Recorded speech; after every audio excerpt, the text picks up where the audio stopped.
propose, c'est que peut-être, on propose, donc Frédéric, si tu veux bien, je vais te servir un petit peu, parce que les appels ne marchent pas.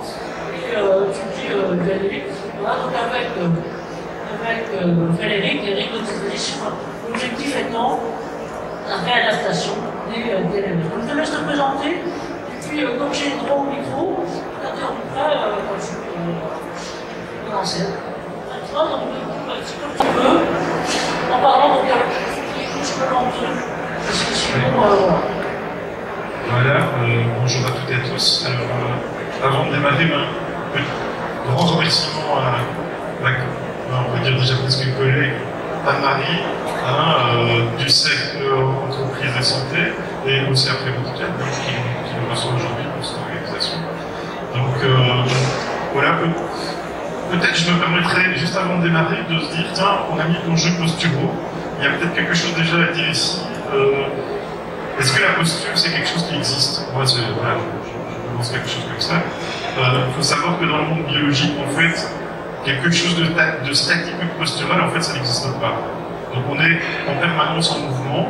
Donc les outils qui vous sont présentés aujourd'hui, c'est plutôt des outils qui vont dans le sens d'étudier le mouvement. Mais qui dit étudier le mouvement permet aussi d'étudier l'absence de mouvement, quelque part. Un petit peu dans ce débat. Les travaux que je vais un petit peu vous détailler ici, et je vais rester très superficiel parce que le but n'étant pas de rentrer dans les aspects, on va dire, trop techniques ou trop scientifiques, comme bien demandé par Anne-Marie. Et donc, l'idée, c'est de, quelque part, vous présenter un petit peu ce qui se passe dans ce projet Interreg Nomade. Et le projet Interreg Nomade, vous voyez, c'est beaucoup de monde, parce que si vous voyez les logos qui sont en dessous, il y a toute une série de gens. On voit qu'il y a du monde, hein. Oui, ça c'est beaucoup. Il y a du monde, et il y a du monde aux finances aussi. Et donc voilà, tout ça est permis aussi grâce à l'Europe, évidemment, et les fonds fédéraux. Voilà, tu peux passer les liens. Juste pour un petit peu mettre le cadre de la réadaptation des troubles neuromusculo-squelettiques, comme on les appelle. On pourra revenir à ce point, mais je pense qu'on y reviendra probablement avec Frédéric II. Voilà un petit peu le concept dans lequel on s'est mis ici. En fait, c'est la visite traditionnelle, c'est quoi? C'est le patient qui vient voir son thérapeute. Le patient qui vient voir son thérapeute, et tout se réalise, on va dire, au sein du cabinet. Et en général, c'est ce qu'on appelle des méthodes hands-on, c'est-à-dire on vient toucher finalement le patient, parce que c'est un peu ce qu'il attend, c'est un peu sa vision qu'il a. Ça, c'est la partie qui est sur votre gauche, et c'est une pratique qui est très conventionnelle.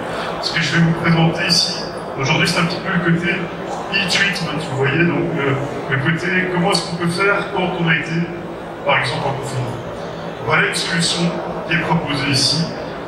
Et pour bien la faire, en tout cas c'est ce qui est proposé dans le domaine, c'est de finalement avoir probablement un outil qui est un capteur, on en rediscutera après. Ce capteur envoie cette information avec un volet, probablement par une tablette, un PC, tout ce que vous voulez, vers un cloud. Ces données sont stockées et peuvent, dans des conditions évidemment de sécurité, etc., de réglementation du stockage des données, être repris par le thérapeute à distance, et puis on peut l'utiliser après, je veux dire, ces données qui auront été analysées pour en faire quelque chose. Je t'interroge juste une seconde, et puis je pose aussi la question là.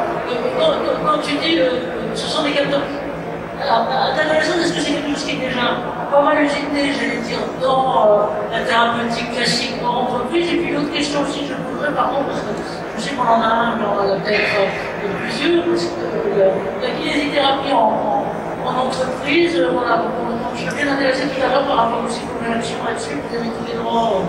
Là, c'est est-ce que voilà, la fréquence d'utilisation de ce type de système? Alors, ici pour l'instant, j'ai parlé de patient-thérapeute, mais vous pouvez très bien imaginer que tout ça peut se reproduire comment on a un travailleur et quelqu'un qui observe ce travail. Donc, que ce soit en présentiel ou en distanciel, c'est tout à fait possible. Donc, par contre, on revient à notre méthode, mais l'objectif, c'est bien là, c'est d'essayer de pouvoir tirer les enseignements de ce que vous nous présentez, de ce que nous présente notre Frédéric, pour regarder finalement, pour l'instant, c'est soit en pratique, j'allais dire de libéral, au niveau hospitalier, et se dire, mais dans le fond, finalement, pourquoi ne pas, comment est-ce que vous pouvez l'envisager dans le travail? Avec le grand avantage en milieu de travail, on sait que le travailleur n'a pas envie nécessairement d'être observé directement. Donc de pouvoir se mettre à distance et sortir du local, je pense que c'est intéressant. et d'avoir cette vision justement plus vraie probablement du travail qui finalement va oublier qui est observé. Oui, c'est la question. Alors, juste un petit aparté, bon, les capteurs, il en existe de beaucoup de sortes aujourd'hui, comme on va parler, hein, on a parlé de postural, on a parlé de mouvement, on est plutôt sur ce qu'on appelle des IMU. Alors l'IMU, pour ceux qui ne connaissent pas, c'est simplement l'acronyme Inertial Motion Unit, en anglais. On peut dire simplement capteur inertiel en français, donc si vous entendez un capteur inertiel, voilà. Vous avez un petit schéma ici du capteur qui a été développé dans Nomad. Donc ça, c'est l'équipe de la KUE en Flandre qui nous a développé ce gros capteur. Son gros avantage, c'est qu'il n'est pas cher. Et quand je dis il n'est pas cher, il est vraiment pas cher. Donc c'est-à-dire on se situe pour l'instant en dessous de 100 € pour un capteur qui est quand même de très bonne qualité. Qu'est-ce que ça mesure? Ben, finalement, c'est essentiellement l'accéléromètre. Donc ça mesure des accélérations. Vous voyez qu'il y a aussi de la vitesse angulaire et ça peut encore mesurer d'autres choses. Mais pour nous, ce qui nous intéresse aujourd'hui, c'est les accélérations et les vitesses angulaires qui sont des choses qu'on va pouvoir réutiliser. Le petit bémol de ce capteur, ça se met à un endroit précis. Donc ce qu'on mesure, c'est vraiment ce qu'on veut comme information à l'endroit où on l'a placé. Alors si on veut commencer à faire des choses plus complexes, avoir des ongles, avoir des choses comme ça, il faut réfléchir à ce qu'on fait. C'est pas si simple, après ça demande évidemment du traitement plus complexe. Alors, une question plus ancienne, peut-être qu'ils savent tous, mais maintenant, pourquoi accélération et vitesse angulaire c'est particulièrement important continuer par rapport à l'ergonomie c'est une bonne question, mais en fait, finalement. En fait, ce qu'il y a, c'est que techniquement, c'est facile en fait de créer un capteur qui permet de mesurer l'accélération. Et avec, je vais dire, un petit peu de mathématiques, si vous vous souvenez de ça, aussi de l'accélération, de déduire en tout cas des vitesses et des déplacements par intégration et d'autres systèmes. Et voilà, je ne rentre pas beaucoup dans les détails là-bas, mais ça a un réel intérêt et c'est facile à mesurer. En détection de pathologie potentielle, c'est ça? En détection de pathologie potentielle aussi, on va en y revenir. On peut passer à la suite. S'il veut bien. Voilà, alors, ici le but c'est... Ah oui, non, je pense que... Ouais. Avant, il y avait quand même... Non, ça comprend là, c'est pas... Non, c'est très bien. Parlons de la cérébricalgie rapidement. Hein?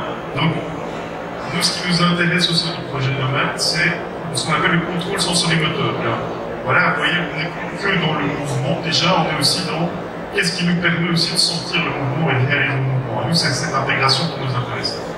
Pourquoi? Eh bien, parce que si vous regardez un petit peu ce qui se passe, quelqu'un qui a une cervicalgie, donc on va dire il a simplement un mal à la nuque, okay, on sait en fait que sa problématique, c'est quelque chose de complexe. Et entre autres, on a des hypothèses comme quoi les mécanorécepteurs, c'est un schéma plus précis, sont des petits récepteurs qui sont dans les muscles, entre autres, et près de l'articulation, ont une mauvaise information, ils sont altérés, et on pense évidemment, finalement, l'intégration n'est pas bonne. Et comme l'intégration n'est pas bonne, on n'a pas un bon contrôle sensorimoteur. D'abord, grande question biologique, quel type d'activité là, c'est la prochaine question pour vous, mis à part, j'allais dire, les pathologies intrinsèques, c'est lié à quel type d'activité ou de mouvement? Alors, nous, ce qu'on a beaucoup étudié, c'est qu'on a simplement étudié le mouvement de rotation. Alors, on sait que le mouvement, en fait, au niveau de la nuque, qui est plus utilisé, qu'est-ce qu'on fait aujourd'hui? On fait beaucoup de rotation. On peut évidemment faire d'autres types de mouvements, mais le mouvement de rotation est un mouvement très prisé. On sait plus nous intéresser à ce mouvement-là, en tout cas quand vous verrez dans les tests qu'on vous propose. Alors, peut-être une petite vidéo. Vous voyez donc ici, sur la vidéo, oui, il faut revenir juste en arrière.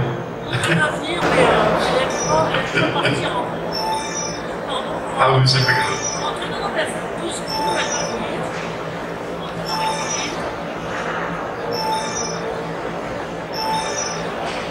Si tu pointes un petit peu plus haut, voilà, il est descendu maintenant, il est en bas. Tu vois la petite flèche là, on y est. Parfait. Donc ça, c'est un test en fait qui a été mis au point par un collègue il y a quelques années. Là, c'est le test qu'on appelle en réalité, donc physique. C'est-à-dire qu'en fait, il a vraiment des capteurs devant lui et il doit faire une rotation de la tête pour aller viser de manière précise dans des cibles. Et vous voyez à côté, en fait, finalement, ce qui sort de l'INU, c'est-à-dire que vous avez le déplacement qui est recalculé parce qu'on a positionné évidemment correctement l'INU pour en fait avoir la rotation de la tête. C'est ce que le tracé rouge que vous voyez qui évolue, qui n'évolue plus peut-être maintenant, parce que vous direz que la vidéo s'est arrêtée. Et donc le but est sur la ça, flèche. Ça c'est un test que nous on qualifie de sensorimoteur. D'accord? Pourquoi? Parce que c'est pas simplement faire une action de bouger la tête, c'est bouger la tête dans le but de viser une cible. D'accord? Donc il faut d'abord repérer la cible que vous visez. C'est plus simple que de faire simplement un déplacement. Oui, ben ça va, Marie, hein, c'est bon. Je pense que vous avez un petit peu vu à quoi ressemblait ce test. Alors c'est ce test qu'on appelle le test en fait d'Hydreux. Hein, je vous passe les détails de pourquoi c'est d'Hydreux. Ça a à voir en tout cas avec Renault. Hein. Voilà, tu peux passer la dia suivante. Dans les travaux qu'on a fait, on a dû évidemment se poser une première question, c'est qu'on n'avait aucune idée de ce que ça donnait. Déjà, c'est des sujets sains. Donc un sujet sain, comment il se comporte dans ce test-là? On ne sait pas. Et donc on a dû faire une série d'études qui nous ont permis de montrer en fait quoi? Qu'il y avait énormément de variables qu'on appelle cinématiques, c'est-à-dire à partir de la rotation de la tête, on sait qu'il y a des accélérations, il y a des vitesses, il y a des déplacements, hein, donc on peut calculer des accélérations, des décélérations, des temps pour décélérer. Et donc quand on commence à analyser tout ça, on s'est rendu compte en fait que les choses étaient très complexes et qu'il y a déjà une influence de l'âge. Donc c'est assez intéressant, parce qu'on sait que dans la pathologie, en cervicalgie évidemment, on est rarement, enfin ça existe des cervicalgies chez l'enfant, mais c'est quand même beaucoup plus rare. Donc on est déjà dans des populations plus âgées. Et donc on a des influences, notamment des cinématiques, en fonction de l'âge. Donc ça on l'a étudié de manière assez détaillée. Ensuite, tu peux passer à la dia suivante.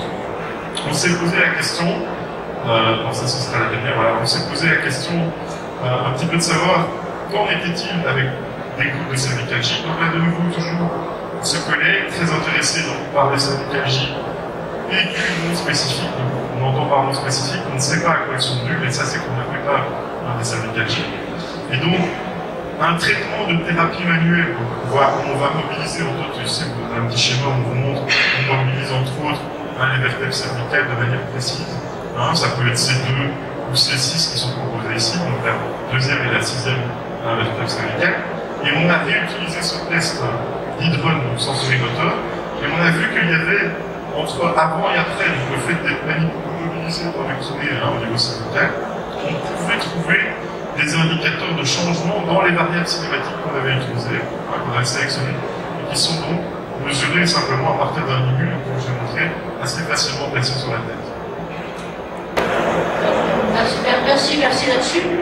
Moi, j'aurais tendance à vous poser la question chez vous pour ceux qui entreprennent des activités qui, justement, peuvent créer ou vous trouver face à des cervicalgies. Comment vous réagissez par rapport à ça? Je ne parle pas de la question métaphysique de fond qu'a posé notre ami et qui est tout à fait mort, c'est qui est qu'est-ce qu'un sujet sain? Alors là, on est tous très grande découverte en faisant intervenir à Lille, d'ailleurs, il y a médecin du travail, il y a des livres, vous savez, ça c'est des concepts qui sont extrêmement relatifs, parce que finalement, on peut considérer que dans une population, il n'y a que 30% et encore un maximum qui peuvent être considérés comme étant normaux.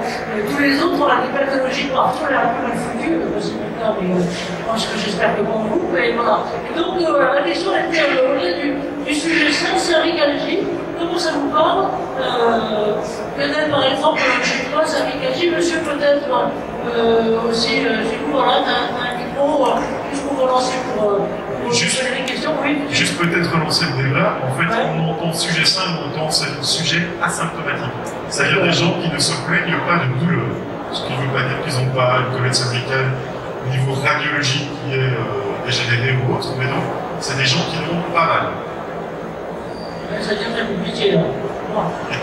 Effectivement. Première action, Lionel. Oui, alors nous, les cervicalgies à la SNCF, on travaille quand on est dans les feux, forcément on travaille les bras en l'air, les dates en extinction, pareil quand on travaille, on voit plus pour faire de la maintenance au plafond. Effectivement, c'est des sujets qui sont présents. Je dirais qu'ils sont peut-être encore plus présents depuis qu'on a des exosquelettes. Parce que si on assiste au maintien des bras en l'air, les cervicales avant on ne les sentait pas parce qu'on est tellement mal aux épaules, de toute façon les cervicales on ne les sent pas. Mais si on arrive à diminuer des douleurs au niveau des épaules, et bien tout de suite les cervicales on les sent. Donc ça permet de quelque part de montrer qu'on a aussi ce problème-là. Et effectivement, malheureusement, on ne peut pas retourner le train. Donc on est quand même coincé. Et ça, effectivement, c'est des sujets qui reviennent souvent. Micro. Pardon.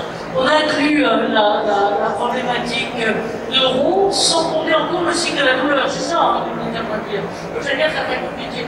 Écoutez, si je peux me permettre de vous passer de vous poser la question sur des activités que vous avez, notamment quand vous êtes kiné, c'est ça, au sein de Toyota, comment vous ressentez tout ça?